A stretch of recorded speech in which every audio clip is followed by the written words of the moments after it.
Today on Smash History, we're going all the way back in time to Nintendo's video game origins. In Super Smash Bros. Brawl, two stages were introduced that were based on a couple of the Big N's early arcade titles. That's right, these two stages are from games that are so old that the NES wasn't even around yet. Let's kick things off with Nintendo's first breakout success, Donkey Kong. I'm sure you've all heard the story a million times by now, but for all you youngins who were raised on Minecraft and the billions of sequels to Five Nights at Freddy's, let's bring you up to speed. Nintendo's flagship arcade game, Radar Scope, was a commercial failure, and they had a bunch of unsold units left over. So, what did they do?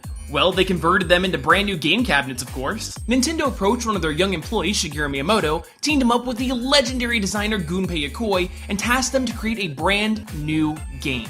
Originally, this game was going to be based on the famous cartoon character Popeye, but licensing negotiations fell through. Instead, these characters were redesigned into some now familiar faces. Bluto became Donkey Kong, Olive Oil became Pauline, and Popeye became Jumpman. With that, Nintendo released Donkey Kong worldwide in 1981 to international success. Super Smash Bros. Brawl honors this gaming legend by including the 75-meter stage, which is a carbon copy of the level of the same name from Donkey Kong. Well, minus the fact that the floor has been moved to the background. The graphics have also been updated with a 3D retro look and even features remixed music of the original game's tracks. There's a few hazards that also make an appearance from the arcade game. There's the fires, and when you hear that menacing jingle, you know that all hell is about to break loose.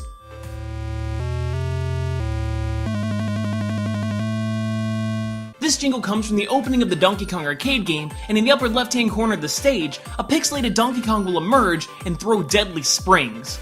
Oh, and don't touch the big guy, because he will also damage you. You can also collect items straight out of Donkey Kong. There's a hat, purse, and a parasol. However, unlike the points in the Pac-Maze stage, you should totally go watch that episode.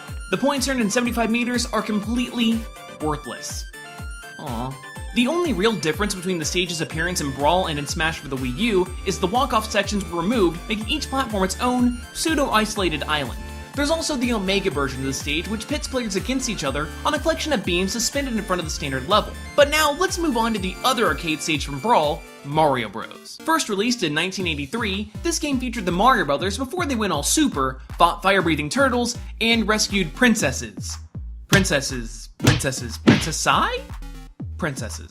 As you might know, the Mario Brothers started off as a couple of humble plumbers, which this game focuses on. In fact, this game laid the groundwork for most of the Mario series. For example, this game cemented jumping on enemies, introduced Luigi, brought in the green pipes and coins, as well as a precursor to the Koopa Troopas, the Shell Creepers, and did away with the Jumpman name altogether, and made Mario into Mario. Similarly to 75 meters, the Mario Bros. Stage is extremely faithful to its origin game, albeit with the same retro-inspired 3D graphics. This stage in particular is reminiscent of the first two levels of Mario Bros., but pulls some elements from later levels as well. The main obstacles in the game are obviously the enemies that come out of the pipes, the aforementioned Shell Creepers, and Sidesteppers. In order to make use of these baddies, you'll need to smack the floor below them, once for the Shell Creepers, and twice for the Sidesteppers. From there, you can pick them up and throw them like an item.